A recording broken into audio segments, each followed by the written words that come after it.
ಬೆಂಗಳೂರು ಕನಕಪುರ ರಸ್ತೆಯಲ್ಲಿರುವ ಶ್ರೀ ಬನಶಂಕರಿ ದೇವಸ್ಥಾನದಲ್ಲಿ ಮಾಜಿ ಕಾರ್ಪೊರೇಟರ್ ಹಾಗೂ ವಾರ್ಡ್ ಮಟ್ಟದ ಸ್ಥಾಯಿ ಸಮಿತಿಯ ಮಾಜಿ ಅಧ್ಯಕ್ಷರು ಎಎಚ್ ಬಸವರಾಜ್ ನೇತೃತ್ವದಲ್ಲಿ ಫೆಬ್ರವರಿ 26 ಗುರುವಾರ ಬಡ ಕುಟುಂಬಗಳ ಸೇರಿದ 46 ಜೋಡಿಗಳಿಗೆ ಸಾಮೂಹಿಕ ವಿವಾಹ ನಡೆಯಿತು. ಇದರಲ್ಲಿ ಕಣ್ಣು ಕಾಣದ ಜೋಡಿ ಸೇರಿದಂತೆ 5 ಅಂಗವಿಕಲ ಜೋಡಿಗಳಿಗೆ ಮದುವೆಯಾಯಿತು.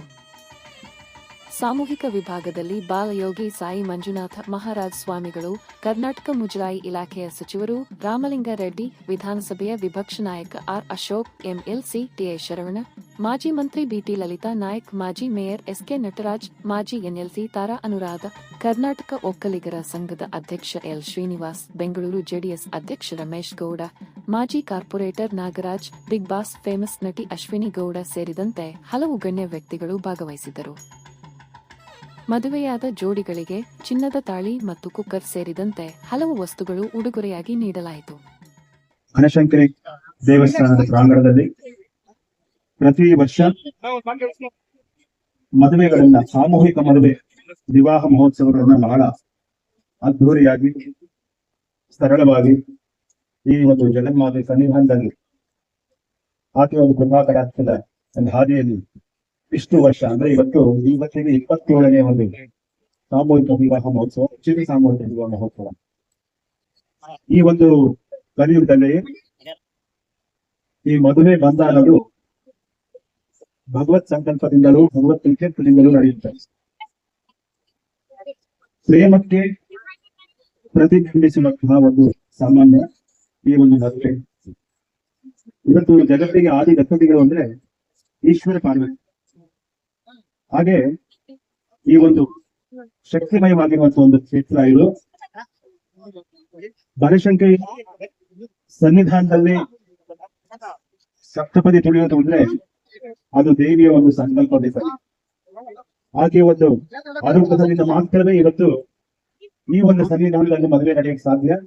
ಹಾಗಿದ್ದಾಗ ನಮ್ಮ ಎಚ್ ಬಸವರಾಜ ಸಾಹೇಬರು ಬಹಳ ವರ್ಷಗಳಿಂದ ಬಹಳ ಸುಂದರವಾಗಿ ಅವರ ಒಂದು ಸಂಗಡಿಗಳೊಂದಿಗೆ ಎಲ್ಲ ಮಿತ್ರ ವೃಂದದೊಂದಿಗೆ ಕೂಡಿಕೊಂಡು ಒಂದು ಒಳ್ಳೆ ಕೆಲಸ ಮಾಡಬೇಕು ಅಂತ ಈ ಕಲಿಯುಗದಲ್ಲಿ ಮದುವೆ ಮಾಡಿ ನೋಡು, ಮನೆ ಕಟ್ಟಿ ನೋಡು ಅಂತ ಹೇಳ್ತಾರೆ. ಹಾಗೆ ಒಂದು ಮದುವೆ ಅಲ್ಲ, ಎಷ್ಟೋ ಮದುವೆ, 46 ಜೋಡಿ ಅಂತ ಕೇಳ್ಪಟ್ಟೆ. ಹಾಗಿರುವಾಗ ಎಷ್ಟು ಪ್ರತಿ ವರ್ಷಗಳಲ್ಲಿ ಈ ಒಂದು ವ್ಯವಸ್ಥಾಪನಾ ಸಮಿತಿ ನಟರಾಜ್ ಆಗಿರಬಹುದು, ದಾಮೋದರ್ ನಾಯ್ಡು ಅವರಾಗಿರ್ಬಹುದು, ಮುತ್ತಪ್ಪ ಅವರಾಗಿರ್ಬಹುದು, ನಾರಾಯಣಸ್ವಾಮಿ ಆಗಿರ್ಬಹುದು, ಶ್ರೀ ಮುತ್ತಪ್ಪನವರಾಗಿರ್ಬೋದು, ಎಲ್ಲ ಒಂದು ಸಂಗಡ ಒಂದು ಒಳ್ಳೆ ಕೆಲಸ ಕಲಿಯುಗದಲ್ಲಿ ದಾನದಲ್ಲಿ ಶ್ರೇಷ್ಠವಾದ ದಾನ ಅಂದ್ರೆ ಮೊದಲಿಗೆ ಹೇಳಬೇಕು ಅಂದ್ರೆ ಸಮಾಧಾನ ಇದ್ರೆ ಎಲ್ಲ ದಾನ ಮಾಡಬಹುದು. ಆಮೇಲೆ ಅನ್ನದಾನ, ಎಲ್ಲರೂ ಹೇಳ್ತಾರೆ ಅನ್ನದಾನ ಅಲ್ಲ, ಸಮಾಧಾನ ಇರ್ಬೇಕು. ಆ ಸಮಾಧಾನದಿಂದ ಇಷ್ಟು ವರ್ಷಗಳ ಕಾಲ ಈ ಒಂದು ಮದುವೆಯ ಅನುಬಂಧಕ್ಕೆ ಇಷ್ಟು ಜನನ್ನ ಒಂದು ಜಗನ್ಮಾತೆಯ ಕೃಪಾ ಕಟಾಕ್ಷದೊಂದಿಗೆ ಸಾಕ್ಷಿಯೊಂದಿಗೆ ಈ ಉಚಿತ ಸಾಮೂಹಿಕ ಮದುವೆಗಳನ್ನ ಮಾಡ್ತಾ ಇಷ್ಟು ಜನನ್ನ ತಮ್ಮೊಂದಿಗೆ ಯಾವುದೇ ಭೇದ ಭಾವ ಇಲ್ಲದೆ ತಮ್ಮೊಟ್ಟಿಗೆ ಕರ್ಕೊಂಡು ಹೋಗ್ತಾ ಇರೋದ್ರಿಂದ ಸರಳವಾಗಿ ಇವತ್ತು ಅವರ ಒಂದು ಸರಳತೆ ಹೇಳ್ಬೇಕು ಅಂದ್ರೆ ಈ ಒಂದು 2 ವರ್ಷದ ಹಿಂದೆ ಅವರ ಮಗನ ಮದುವೆ ಇದೇ ಸಾಮೂಹಿಕ ಮದುವೆಯಲ್ಲೇ ಮಾಡಿದ್ರು. ಅದಕ್ಕೆ ನಿಜವಾಗ್ಲೂ ಅವರಿಗೆ ಪ್ರೋತ್ಸಾಹ ದೇವಿಯ ಒಂದು ಅನುಗ್ರಹ ಆಗಿದೆ. ಆಮೇಲೆ ಮತ್ತೆ ನಾವು ಸಂಜೆ ರಿಸೆಪ್ಷನ್ ನಾವು ಹೋಗಿತ್ತು. ಹಾಗೆ ಅವರ ಒಂದು ಆಸೆ ಸನ್ನಿಧಾನದಲ್ಲಿ ಮಾಡಬೇಕು, ಸಾನ್ನಿಧ್ಯದಲ್ಲಿ ಮಾಡಬೇಕು. ಸಾನ್ನಿಧ್ಯ ಅಂದ್ರೆ ಗುರು ಸಾನ್ನಿಧ್ಯ ಇರುತ್ತೆ, ದೇವಿ ಸನ್ನಿಧಾನ ಇರುತ್ತೆ. ಯಾವುದೇ ಕಾರಣಕ್ಕೂ ಅಂತಹ ಒಂದು ಜೋಡಿಗಳಿಗೆ ಯಾವ್ದೆಲ್ಲಾ ಕಾಲದಲ್ಲಿ ಒಬ್ಬ ಅನುಗ್ರಹ ಆಗಲಿ ಅಂತ ಹೇಳಿ ಅವ್ರ ಇಚ್ಛೆ ಇಟ್ಕೊಂಡು ಈ ರೀತಿ ಒಳ್ಳೆ ಮದುವೆಗಳನ್ನ ಮಾಡ್ತಾ ಮದುವೆ ಜೊತೆಗೆ ಇವತ್ತು ಅನ್ನದಾನ ಸಾಧಾರಣಗಳು 10-15 ಜನಕ್ಕೆ ಅನ್ನದಾನದ ವ್ಯವಸ್ಥಾಪನೆ ಮಾಡುವಂತದ್ದು. ನಿಜಕ್ಕೂ ಅನ್ನದಾನದ ಜೊತೆಗೆ ಮದುವೆ ಜೊತೆಗೆ ದೇವಿಯ ಒಂದು ಅನುಗ್ರಹ ಇದೆಲ್ಲ ಒಟ್ಟಿಗೆ ಸಿಗ್ಬೇಕು ಅಂದ್ರೆ ಬಹು ಜನ್ಮ ಕೃತಂ ಫಲಂ ಅಂತ ಹೇಳ್ತಾರೆ. ಎಷ್ಟೋ ಜನ್ಮದಲ್ಲಿ ಪುಣ್ಯದ ಫಲ ಇದ್ರೆ ಮಾತ್ರ ಒಂದು ಕ್ಷೇತ್ರದಲ್ಲಿ ಮದುವೆ ಮಾಡೋದಕ್ಕೆ ಸಾಧ್ಯ ಅಂತ ಹೇಳಿ. ಇವತ್ತು ಎಷ್ಟೋ ಜನ ಧರ್ಮಸ್ಥಳದಲ್ಲಿ ಮದುವೆ ಆಗ್ತಾರೆ, ಅದು ಸರ್ವೇ ಸಾಮಾನ್ಯ ಆಗೋಗಿ. ಆದ್ರೆ ಬನಶಂಕರಮ್ಮನ ಒಂದು ಸನ್ನಿಧಾನದಲ್ಲಿ ಮದುವೆ ಆಗೋದು ಅಷ್ಟು ಸುಲಭ ಅಲ್ಲ. ಹಾಗೆ ಇವತ್ತಿನ ಈ ಒಂದು ಬಹಳ ದೇವಿ ಅನುಗ್ರಹ ಮಾಡುವಂತಹ ಒಂದು ಸುದೀರ್ಘವಾಗಿರುವಂತಹ ಈ ಒಂದು ದಿನದಲ್ಲಿ ಗುರುವಾರ, ನಾಳೆ ಶುಕ್ರವಾರ ತುಂಬಾ ಜನ ಆಗ್ತಾರೆ. ಹಾಗೆ ಇಂತಹ ಒಂದು ಸಂದರ್ಭದಲ್ಲಿ ಇಷ್ಟೋ ಜನಕ್ಕೆ ತಾಳಿಯನ್ನ ಕೊಟ್ಟು ತಾಳಿ ಪೂಜೆ ಮಾಡಿಸಿ ಎಲ್ಲ ಅತಿಥಿಗಳನ್ನ ಕರೆಸಿ ಅವ್ರಿಗೂ ಸನ್ಮಾನ ಮಾಡಿ ಅವ್ರನ್ನೂ ಚೆನ್ನಾಗಿ ನೋಡ್ಕೊಂಡು ನಿಮ್ಮನ್ನೂ ಚೆನ್ನಾಗಿ ನೋಡ್ಕೊಂಡು ಇಂತಹ ಒಂದು ಮದುವೆಯನ್ನ ದೇವಿಯ ಅನುಗ್ರಹದೊಂದಿಗೆ ಗುರುಗಳ ಆಶೀರ್ವಾದದೊಂದಿಗೆ ಎಲ್ಲ ಗುರು ಹಿರಿಯರ ಸನ್ನಿಧಾನ ಎಲ್ಲರೂ ಸೇರಲು ಒಂದೇ ಒಂದು ಫ್ಯಾಮಿಲಿ ಒಂದು ಕಡೆ ಸೇರಿರೋದು ಕಷ್ಟ. ಇವತ್ತು ಎಷ್ಟು ಜನ ಸೇರಿದ್ದಾರೆ, ಅದಕ್ಕೆ ಹೇಳೋದು ಸಮೂಹ ಸ್ನಾನ ಪರಮ ಪವಿತ್ರ ಅಂತ. ಹಾಗೆ ಸಾಮೂಹಿಕ ಮದುವೆಯಲ್ಲಿ ಮದುವೆ ಆದಾಗ ಹಬ್ಬತರ ಸ್ನಾನಕ್ಕಿಂತ ಒಂದು ಫಲ ಸಿಗುತ್ತೆ ಅಂತ ಹೇಳಿ ಈ ಸಂದರ್ಭದಲ್ಲಿ ಎಲ್ಲಾ ಜೋಡಿಗಳಿಗೂ ಭಗವತಿ ಅನುಗ್ರಹ ಮಾಡ್ಲಿ, ಆಶೀರ್ವಾದ ಮಾಡ್ಲಿ ಅಂತ ಹೇಳಿ ನಾನು ಪ್ರಾರ್ಥನೆ ಮಾಡ್ಕೊಳ್ತಾ ಎಲ್ಲರಿಗೂ ಒಳ್ಳೆದಾಗಲಿ ಅಂತ ಆಶೀರ್ವಾದಿಸ್ತಾ ಈ ಒಂದು ಪ್ರಸಂಗನ ವಿರಮಿಸ್ತೇನೆ. ಶುಭಂ ರೂಯ. ತಾಯಿ ಬನಶಂಕರಮ್ಮನನ್ನ ಪ್ರಾರ್ಥನೆ ಮಾಡ್ತಾ ನನ್ನ ಜೊತೆಲಿ ಹಗಲು ರಾತ್ರಿ ಅಲ್ವೇ ನಾನು ಒಬ್ಬನೇ ಮಾಡೋದಕ್ಕೆ ಏನ್ ಸಾಧ್ಯ ಇಲ್ಲ. ನೂರಾರು ಜನ ನಮ್ಮ ಮುಖಂಡರು, ಕಾರ್ಯಕರ್ತರು, ಮಹಿಳೆಯರು ಶ್ರಮ ಇದೆ. ಆ ಶ್ರಮದ ಫಲ 46 ಜೋಡಿಗೆ ಇವತ್ತು ಮದುವೆ ಆಗಿದೆ. ನಾನೊಬ್ಬ ಹೆಸರು ಮಾತ್ರ ಅಷ್ಟೇ, ಉಳಿದಿದ್ದೆಲ್ಲ ಸೂತ್ರಧಾರ ಬೇರೆ. ಸೂತ್ರಧಾರಿ ನಾನು ಅಷ್ಟೇ. ಸಂಪೂರ್ಣ ರಾಮಾಯಣ ನಾಟಕ ಆಗ್ಬೇಕಾದ್ರೆ ಕೊನೆಗೆ ನೀವೆಲ್ಲ ನಿಂತಿದ್ರಲ್ಲ, ಈ ತರ ಒಂದು ಟೀಮ್ ವರ್ಕ್ ಆಗಿ ಎಸ್ ಕೆ ನಟರಾಜ್ ಅವರು, ದಾಮೋದರ ನಾಯ್ಡು, ಎಚ್ ಕೆ ಮುತ್ತಪ್ಪ,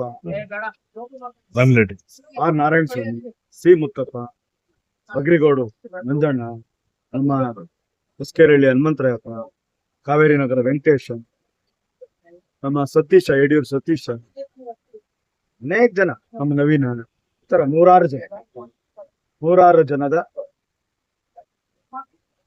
ಶ್ರಮ ಇದೆ. ಶ್ರಮದ ಫಲ 46 ಜೋಡಿಗಾಗಿದೆ. ಅದರಲ್ಲಿ ವಿಶೇಷವಾಗಿ 5 ಜೋಡಿ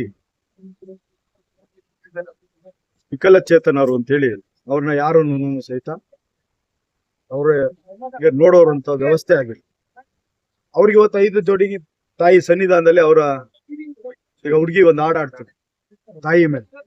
ಅದನ್ನ ನಾವು ಅರ್ಥ ಮಾಡ್ಕೊಂಡ್ರೆ ಜೀವನದಲ್ಲಿ ಮುಂದಕ್ಕೆ ಇನ್ನೊಂದು ಹೆಜ್ಜೆ ಮುಂದೆ ಇಡ್ಬೋದು ಅಂತ ನಾನು ಭಾವಿಸಿದೆ. ಯಾಕೆ ಮಗು ಒಂದು ಹಾಡಾಡ್ತು ತಾಯಿ ಮೇಲೆ ಅಂತ ಹೇಳಿದ್ರೆ, ಆ ಕಷ್ಟ ನನ್ನ ಹತ್ರ ಒಬ್ಬರೇ ಹಚ್ಕೊಂಡಿದ್ದ ಹುಡುಗಿ ಬಂದು. ಬೇರೆ ಸಂಗೀತ ಶಾಲೆಲ್ಲ ಹುಡುಗಿ ಬದುಕ್ತಾರೆ. ಹುಡುಗ ಮಹಾರಾಷ್ಟ್ರದದ್ದು, ಸೊಲ್ಲಾಪುರ.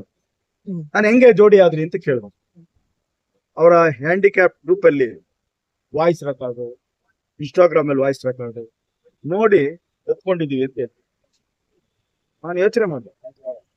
ಅದಾದ್ಮೇಲೆ ಇನ್ನೊಂದು ಜೋಡಿ ಬಂತು, ಮಂಜುನಾಥ್ ಅಂತ ಹೇಳಿ ಗೌಡಂಪಳ್ಳಿ. ಈ ಹುಡುಗಿ ನಮ್ಮ ಕುಮಾರಸ್ವಾಮಿ ಹೋಗ್ತಾರೆ. ಇನ್ನೊಂದು ನಮ್ಮ ಪ್ರಗತಿಪುರ ಪಂಚಕೃತಿ ದೇವಸ್ಥಾನದ ಹಿಂದೆಗಡೆ ಇರ್ತಾರೆ. ಹಂಗೆ ಬರ್ತಾ ಬರ್ತಾ BTM ಲೇಔಟ್ ಒಂದು ಹುಡುಗಿ ಬಂತು ಲಾಸ್ಟ್ ಅಲ್ಲಿ. ಆ ಹುಡುಗಿಗೆ ತಂದೆ ತಾಯಿನೂ ಇಲ್ಲ, ಅಣ್ಣ ತಮ್ಮದಿರು ಇಲ್ಲ, ಅಕ್ಕ ತಂಗಿದಿರು ಇಲ್ಲ. ಅವ್ರ ದೊಡ್ಡಪ್ಪನ ಮನೆಯಲ್ಲಿ ಸಾಕಿದ್ದಾರೆ. ಕೊನೆ ಮುಗಿದೋಗಿತ್ತು. ಲಾಸ್ಟ್ ಅಲ್ಲಿ ಬಂದು ಅವ್ರು ನೋಡಿದಾಗ ಅವ್ರಿಗೆ ಕಷ್ಟ ಕೇಳಿದಾಗ ಏನೇ ಆಗ್ಲಿ ಮಾಡ್ಲೇಬೇಕು ಅಂತೇಳಿ ನಮ್ಮ ಅಗ್ರಿಗೌಡ್ ಮಂಜಣ್ಣ ಇರ್ಬೋದು, ದಾಮೋದರ ನಾಯ್ಡು ಇರ್ಬೋದು, ಸತೀಶ ಇರ್ಬೋದು, ಅಲ್ಲಿ ನಮ್ಮ ಗುಂಡ ಇರ್ಬೋದು, ನರಸಿಂಹ ಇರ್ಬೋದು, ಬಸವ ಇರ್ಬೋದು, ಸತೀಶ್ ಇರ್ಬೋದು, ಇಲ್ಲ ನಾವ್ ಮಾಡಬೇಕಿದ್ರನ್ನ ಅಂತೇಳಿ ತೀರ್ಮಾನ ಮಾಡಿ ಅದ್ರ 46ನೇದ ಈ ತರ ಎಷ್ಟೋ ಜನಕ್ಕೆ ತಾಯಿ ಇಲ್ಲ, ಎಷ್ಟೋ ಜನಕ್ಕೆ ತಂದೆ ಇಲ್ಲ. ಇಂಥ ಪರಿಸ್ಥಿತಿ ಇರ್ತಕ್ಕಂಥ ನವ ಜೋಡಿಗಳಿಗೆ ಇವತ್ತು ತಾಯಿ ಕೃಪೆ 46 ಜೋಡಿ 27ನೇ ವರ್ಷದಲ್ಲಿ ಯಶಸ್ವಿ ಆಗಿದೆ. ಇದರಲ್ಲಿ ಜಾತಿ ಭೇದ ಮತ ಯಾವ್ದು ಇಲ್ಲ, ಪಕ್ಷ ಯಾವುದೇ ಲೆಕ್ಕಕ್ಕೂ ಇಲ್ಲ. ಇದು ಒಂದೇ ತಾಯಿ ಬನಶಂಕರಮ್ಮನ ಆಶೀರ್ವಾದ. ಇವುಗಳಿಗೆ ಈಗಾಗ್ಲೇ ಅನೇಕ ಜನ ಶುಭಾಶಯ ಹೇಳಿದೆ, ಯಾವ ರೀತಿ ಬಾಳ್ಬೇಕು, ಯಾವ ರೀತಿ ಬದುಕಬೇಕು ಅಂತ. ನನ್ನ ವಿನಂತಿ ಇಷ್ಟೇ, ಇದಕ್ಕೆ ನೂರಾರು ಜನರ ಸಾವಿರಾರು ಜನದ ಶ್ರಮ ಇದೆ. ನಾನೊಬ್ಬ ಮಾಡೋದಕ್ಕೇನು ಸಾಧ್ಯ ಇಲ್ಲ ಅಂತ ಪ್ರತ್ಯಕ್ಷವಾಗಿ ಪರೋಕ್ಷವಾಗಿ ಸಾಕಾರ ಕೊಟ್ಟು ಈ ಜೋಡಿಗಳಿಗೆ ಆಗ್ಬೇಕು ಅಂತ ಅವ್ರ ಆಸೆ ಏನಿದೆ, ಅವ್ರ ಆಸೆಯ ಪೂರ್ವಕವಾಗಿ ನಿಮ್ಮ ತಂದೆ ತಾಯಿ ಜನ್ಮ ಕೊಟ್ಟ ಮೇಲೆ ಎಷ್ಟು ವರ್ಷ ಬದುಕಿರ್ತೀರ ಅಷ್ಟು ವರ್ಷ ನಿಮ್ಮಿಬ್ಬರ ಜೀವನ ದಾಂಪತ್ಯ ನಿರಂತರವಾಗಿ ನಗನಗ್ತಾ ಜೀವನ ಸಾಧಿಸ್ಬೇಕು, ನಗನಗ್ತಾ ಬಾಳ್ಬೇಕು. ಯಾವುದೇ ಏರುಪೇರು ಬಂದಾಗ ನೀವಿಬ್ರೇ ಕುತ್ಕೊಂಡು ಸರ್ ಮಾಡ್ಕೋಬೇಕು, 300 ಭಾಗಕ್ಕೆ ಹೋಗ್ಬಾರ್ದು. ಒಂದ್ ವೇಳೆ ನಿಮ್ಮಿಬ್ರಲ್ಲೂ ಆಗ್ಲಿಲ್ಲ, ತಾಯಿ ಸನ್ನಿಧಾನದಲ್ಲಿ ಬಂದು ಪ್ರಾರ್ಥನೆ ಮಾಡಿ ಬದುಕಬೇಕು, ಬಾಳ್ಬೇಕು. ಹಠ ಛಲ ಗುರಿ ಇಟ್ಕೊಂಡು ಈ ಒಂದು ಶ್ರಮಕ್ಕೆ ನೀವು ಪ್ರತಿಫಲ ಅಷ್ಟೇ ನಾವು ಕೇಳೋದು. ನೀವು 100 ವರ್ಷ ಬಾಳ್ಬೇಕು, ಬದುಕಬೇಕು, ನಿಮ್ ಕಾಲ ಮೇಲೆ ನೀವು ನಿಲ್ಬೇಕು ಅನ್ನೋದೇ ನಮ್ಮ ಒಂದು ಆಸೆ.